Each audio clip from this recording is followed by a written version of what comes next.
Muy bien, estamos tratando el tema Fiscalía de Lesa Humanidad en la República Oriental del Uruguay y según mis consideraciones es una fiscalía ilegal e inconstitucional. En Uruguay hay un escándalo actualmente respecto a lo que se publica en un libro de Paulo Cohen, que se intitula Los Indomables, testimonios de Lucía Topolansky y José Mujica, ex presidente de la República, ex agente guerrillero Tupamaro, ex terrorista, ex delincuente, lo mismo que Lucía Topolansky. Y plantean así abiertamente que hubo falsos testimonios en la Fiscalía de Lesa Humanidad bajo el único propósito de encarcelar militares. Fíjense a qué nivel estamos, ¿no? En este país. Claro, provoca escándalo, pero a mí más me escandaliza que la clase política, profesionales del Uruguay, no hayan caído en la cuenta de que esta fiscalía en verdad es el gran escándalo institucional, porque es una fiscalía ideológica. Incluso, a ver si encuentro esto. El propio Ricardo Percivale dice que él no admite, llega a decir, no se puede admitir que digan que la fiscalía está ideologizada. El fiscal Ricardo Percivale, integrante de la fiscalía, de esta fiscalía letrada especializada en crímenes de lesa humanidad entre los años 1973 a 1985. A mi criterio, un disparate jurídico hasta, digamos, por el hecho de que esté encapsulada en un periodo de la historia como una institución permanente. En todo caso, eso tendría que haberse dado como una especie de fiscalía con su juzgado especializado en esos temas de carácter temporal para resolver esa pesquisa de acuerdo, bueno, a una, digamos, importante carga argumentativa desde el punto de vista jurídico y una importante carga probatoria, sometiendo a juicio a todas esas personas que se consideran que cometieron delitos de terrorismo de Estado, crímenes de lesa humanidad, cosa que no abona ninguna realidad histórica, institucional, y que no habilita, no legitima nuestro derecho, nuestro orden jurídico. Y muy particularmente desde que el Estado uruguayo promulgó la ley de caducidad, la pretensión punitiva del Estado, porque como les decía en los anteriores videos, es una renuncia de la pretensión procesal contemplada por el artículo 228 del Código General del Proceso como un modo excepcional de conclusión del juicio. Es el ejercicio del derecho potestativo, un derecho que se puede ejercer o no, es un derecho estrictamente personal, y el Estado de Derecho uruguayo, en calidad de persona jurídica, de acuerdo al artículo 21 del Código Civil, que es el código que reconoce el orden jurídico de las personas jurídicas, todos los derechos civiles que tenemos como personas, establece el régimen de las personas, digamos, físicas como jurídicas y el régimen de los derechos civiles. El Estado uruguayo es una persona jurídica y obviamente que tiene que serlo, porque es la institución, es la organización, digamos, de poder, de autoridad, que a su vez reconoce nacionalidad, reconoce nacimientos, reconoce personas físicas y jurídicas. Las personas jurídicas las reconoce como asociaciones civiles, como asociaciones, sociedades comerciales, como empresas, a través de sus instituciones correspondientes. El Estado uruguayo, en tanto persona jurídica, artículo 21 del Código Civil, renunció a su pretensión procesal, acogiéndose al principio general del proceso, al principio general que establece el artículo 228, y acogiéndose a los principios generales del derecho procesal y del derecho procesal comparado, como uno de los modos excepcionales, perdón, de concluir los juicios. Eso hizo el Estado uruguayo respecto a lo que significa la ley de caducidad en relación a un grupo de personas contempladas en esa absolución de delitos a través de una renuncia procesal. No se puede admitir que digan que la Fiscalía está ideologizada, Ricardo Percivale. Terroristas detenidos, terroristas detenidos durante aquel periodo de la dictadura. Dardo Maidana Percivale. Dardo Maidana Percivale. Fiscal adjunta, Giselle Evangelina Lluveras. terroristas detenidos en aquel entonces: Jorge Amílcar Maneras Lluveras, Enrique Francisco Lluveras, Edgar Eber Lluveras, todos integrantes del MLN. Ricardo Percivale se manifiesta pro MLN, integrante del MLN. Dardo Maidana Percivale, MLN. Todos los Lluveras que nombré, MLN. Fiscal adjunta, Natalia Valeria de Negri Molinari. Detenidos, terroristas detenidos en aquel entonces, en aquel periodo de la dictadura: Mario Nino de Negri, Puga; Carlos Molinari, el Cuas; Mario Nino de Negri Puga, MLN; Carlos Molinari, Unión de Juventudes Comunistas. Fiscal adjunta, Mariela Elizabeth Suárez Soto. Juez, que son los jueces de homologación en este sistema fiscal. Sí, son los fiscales los que llevan adelante toda la investigación, todos los trámites fiscales hasta arribar a la acusación fiscal, y luego un juez simplemente reconoce la acusación, la homóloga, dictaminando la sentencia, a veces con un breve apunte, con alguna mínima corrección, pero sin discutir la acusación, que ya es, digamos, una sentencia desde lo fiscal, para que sea homologada, digamos, bajo la formalidad de sentencia que le dé un juez. Es realmente muy malo el actual sistema que tenemos de justicia penal en Uruguay, porque viola directamente el régimen jurídico de nuestro Estado de Derecho, es decir, viola el debido proceso que formula la Constitución desde los artículos 12 al 23, viola los principios generales del derecho procesal, viola los principios que establece el Código General del Proceso, y así entonces no permite, no admite la legítima defensa en juicio de acuerdo a las garantías de un debido proceso, con toda la carga probatoria debidamente periciada, tasada, evaluada, dando precisamente eso, las garantías de un juicio. Y acá se dieron declaraciones arbitrarias, se tomaron declaraciones, se armaron las causas, armaron todas estas causas estas personas, que fíjense la afiliación que tienen, ¿no? Los antecedentes familiares directos que tienen dentro de esta fiscalía, que no, no tiene ninguna legitimidad jurídica en nuestro orden jurídico. Después tenemos juezas, bueno, les decía, juez Silvia Virginia Urioste Torres y juez Isaura Tórtora Boff, detenidos por la dictadura de aquel entonces: Víctor Tórtora, Piero Bon, Graciela Tórtora, Mario Tórtora, Satimio Tórtora y Orlando Juan Bacino Tórtora. ¿Se dan cuenta? Juez subrogante Soledad Nin Zaffaroni. Vínculos familiares que, de acuerdo a nuestro derecho procesal, inhabilitarían a las autoridades judiciales penales. Pero como acá hablamos de una especie de autoridad fiscal, de funcionarios del Poder Ejecutivo, a través de servicio descentralizado de la Fiscalía General de la Nación, con sus fiscalías especializadas, en este caso la Fiscalía Especializada Letrada en Delitos de Lesa Humanidad, comportan la calidad de funcionarios públicos. Por ende, los testimonios falsos, las causas sobre la base de testimonios falsos que fueron sistemáticos, no fue uno, dos, todos fueron falsos, nos hablan a las claras de la falta de rigor probatorio, de la falta de carga probatoria, debidamente tasada, periciada, es decir, sometida a peritajes científicos que dieran de esos testimonios y la documentación presentada la categoría de prueba suficiente para someter a un juicio en esta lógica perversa de la Fiscalía Especializada en Delitos de Lesa Humanidad. No cierra por ningún lado, no se ajusta a nuestro Estado de Derecho. Es obvio que los testimonios falsos obedecen a una organización ideológica que simuló argumentos probatorios para meter presos a un montón de ancianos militares. Es a todas luces evidente esto. No, no hay que ser muy inteligente para esto.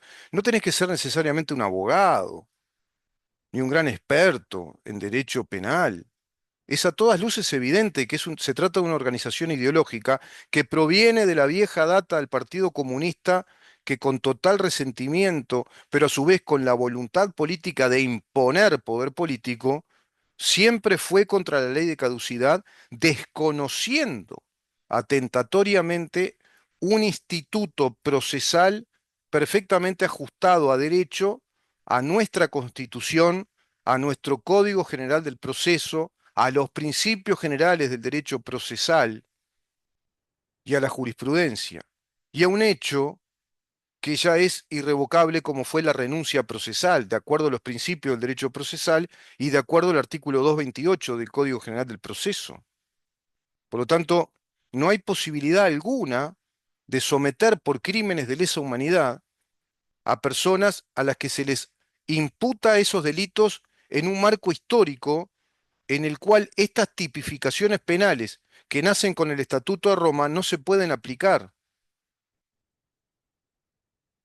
y menos bajo la caducidad de la pretensión procesal, cuando el Estado uruguayo ya resolvió no procesar a esa gente, no someterla a un juicio penal, como también decidió no someter a un juicio penal a terroristas contra el Estado bajo la ley de amnistía. Cuatro normas que invalidan la legitimidad de la Fiscalía de Lesa Humanidad, como les decía, artículo 228 del Código General del Proceso, bajo el principio de la aplicación de las leyes penales en el tiempo, el artículo 24 del Estatuto de Roma, y retroactividad ratione personae, reza este artículo 24, y dice a texto expreso, nadie será penalmente responsable de conformidad con el presente estatuto por una conducta anterior a su entrada en vigor. Queda bien claro, ¿verdad? Nadie será penalmente responsable de conformidad con el presente estatuto por una conducta anterior a su entrada en vigor. Y el Estatuto de Roma entra en vigor en el año 2002. Y la Fiscalía letrada especializada de lesa humanidad está tratando imputaciones de crímenes de lesa humanidad hacia el marco histórico de los años 1973 a 1985, violando el principio de la irretroactividad de la ley penal inexistente en el pasado. A los efectos del presente estatuto se entenderá por crimen de lesa humanidad cualquiera de los actos siguientes cuando se cometa por parte de un ataque generalizado o sistemático contra una población civil y con conocimiento de dicho ataque. Es decir, hay crimen de lesa humanidad cuando un régimen de gobierno ataca deliberadamente, de modo sistemático, a la población civil, como pasa en Venezuela, que es un ataque sistemático provocando el terror, aplicando terrorismo de Estado desde los poderes del Estado, matando, torturando, conduciendo a establecimientos carcelarios ideológicos que son del régimen sin garantías de un debido proceso, sin ningún tipo de garantías para las personas, por el simple hecho de manifestarse contra el régimen, porque no hay libertad de prensa, no hay libertad de expresión, no se admite la libertad de expresión, no se admite criticar al régimen. Entonces ahí se aplica el terrorismo de Estado. Acá no ocurrió eso, no ocurrió. Inclusive quien se manifestaba contra la dictadura podía ser interrogado a ver por qué y no pasaba más nada, porque no estaban abocados a perseguir la población civil. Y bajo una dictadura se sabe que hay libertades limitadas, pero es un instituto que proviene de la vieja República Romana y que está instalado de acuerdo a la doctrina de la seguridad nacional. Una dictadura es un régimen de ejercicio rápido del poder para salvaguardar las instituciones que están en peligro, por ende sí están limitadas las libertades, pero no hubo un ataque sistemático, masivo y aplicación de violencia contra la población civil, asesinato, exterminio, esclavitud, no hubo. Incluso si se puede interpretar que ocurrió, por ejemplo, tortura, que sí ocurrió, deportación sí ocurrió, es decir, gente que se le dijo que tenía la posibilidad de irse, de exiliarse, aplicando el artículo 168. persecución de algún grupo o colectividad con identidad fundada propia, es decir, grupos, pero eran grupos terroristas que actuaban contra el Estado y esa persecución obedecía a una guerra civil amparada por el artículo 31 de la Constitución de la República. Estaba amparada por ese artículo 31 y el artículo 168. Desaparición forzada de personas, pongámosle que también existió. Pero ¿qué sucede? Que en nuestro país hay argumentos contundentes, jurídicamente contundentes, que no hacen aplicable siquiera esto, porque el Estado uruguayo como persona jurídica renunció a su pretensión procesal, caducó, renunció a esa pretensión procesal porque sí eran pasibles de ser sometidos a algún juicio penal por estos delitos considerados en aquel entonces delitos graves que eran delitos contra derechos humanos, pero no considerados delitos de lesa humanidad. Eran delitos graves como tortura, desaparición forzosa, pero fueron absueltos a través de una renuncia, porque fueron amnistiados los del otro lado que también cometieron tortura, privación indebida de libertad, desaparición forzosa, asesinatos, rapiñas, copamientos, amenazas contra las instituciones. También fueron amnistiados, fueron, es decir, para explicarlo de modo bien criollo y básico, fueron absueltos. Y eso tiene un efecto jurídico permanente. Respecto al efecto jurídico permanente, hay otro artículo clave del Estatuto de Roma que hace inaplicable e ilegítima la Fiscalía de Lesa Humanidad también. Me refiero al artículo 20 del Estatuto de Roma, que es sobre la base de la cosa juzgada, aplicándose el principio penal del non bis in idem. No se puede juzgar dos veces por la misma causa, por los mismos hechos, bajo el mismo delito a la misma persona. Es decir, si ya se hizo un juicio y quedó en calidad de cosa juzgada, no se puede juzgar de nuevo. Pero a su vez, si sobre esa base de ese juicio, eventual juicio penal, se absolvió a esa persona, fue absuelta, tampoco se puede juzgar porque tiene el mismo valor de la cosa juzgada en el derecho penal, que es lo que sucede con los efectos jurídicos de la renuncia de la pretensión procesal. Entonces dice el numeral segundo de este artículo 20, nadie será procesado por otro tribunal en razón de uno de los crímenes mencionados en el artículo 15, por el cual la Corte ya le hubiere condenado o absuelto. Numeral 2, artículo 20, cosa juzgada, Estatuto de Roma. También refuerza mi argumento jurídico de que no es aplicable y no es legítima la Fiscalía de Lesa Humanidad. Nadie será procesado por otro tribunal en razón de uno de los crímenes mencionados en el artículo 5, por el cual la Corte ya le hubiere condenado o absuelto. Es decir, el artículo 5 precisamente establece los crímenes, por ejemplo, de lesa humanidad, que son la competencia de la Corte, que son la competencia de la Corte Internacional Penal. Nadie puede ser sometido a esa competencia, dice, de la Corte, si ya fue condenado o absuelto.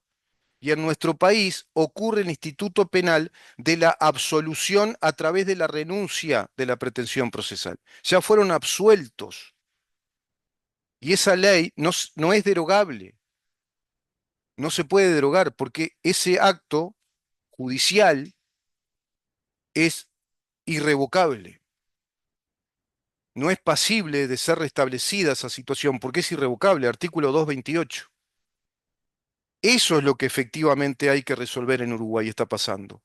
Los testimonios falsos, la organización de los testimonios falsos, la carencia de garantías judiciales, la carencia de garantías probatorias, obedecen a un organismo ideológico que está fuertemente reñido con el orden jurídico uruguayo que brinda las garantías. ¿Por qué? Porque violaron, por ejemplo, la inderogabilidad de una renuncia procesal, derogaron la irrevocabilidad de la renuncia de la pretensión procesal del Estado, aplican retroactivamente figuras penales que no existían en el pasado, aplican retroactivamente penalidades, sanciones penales a personas que fueron absueltas por una renuncia procesal. Es el Estado de Derecho el que está gravemente dañado.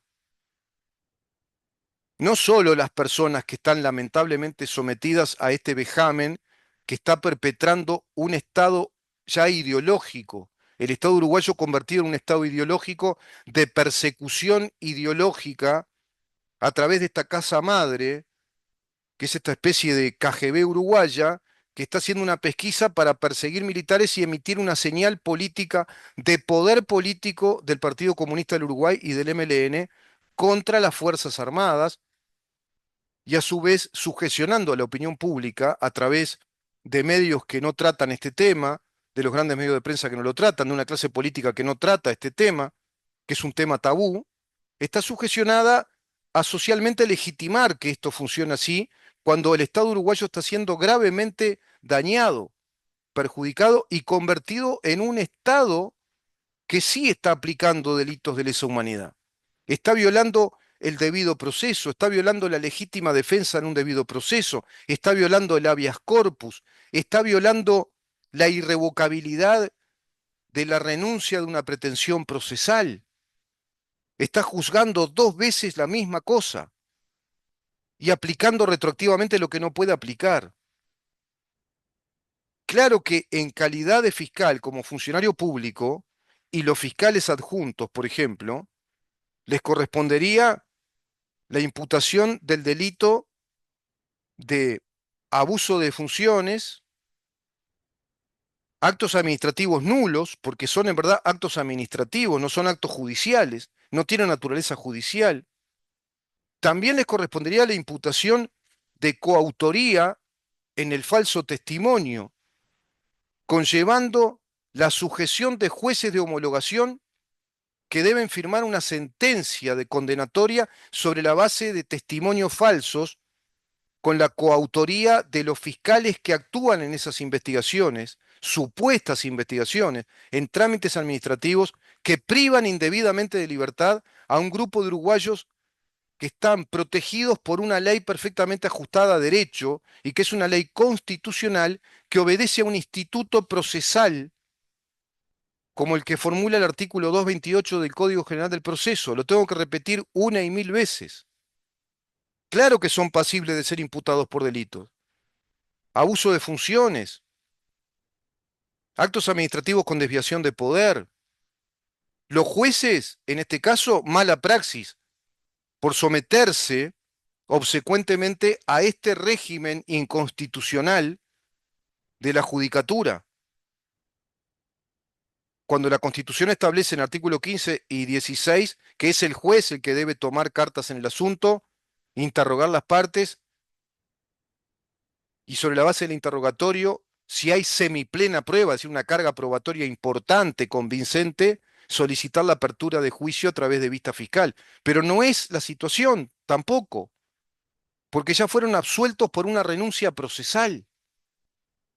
Es el Estado uruguayo el que está en falta. En verdad se tendría que elevar un escrito judicial como corresponde, muy completo, con todos los fundamentos, todos los argumentos jurídicos, más la fundamentación de hecho, con todos los hechos que están ocurriendo, dando una carga probatoria importante, directamente a la Corte Internacional Penal. Y si no, comunicárselo a la, digamos, valga la redundancia, a la comunidad internacional y a los gobiernos de los países más importantes del mundo, delatando la situación de atropello y violación a los derechos humanos que ahora sí está perpetrando el Estado uruguayo.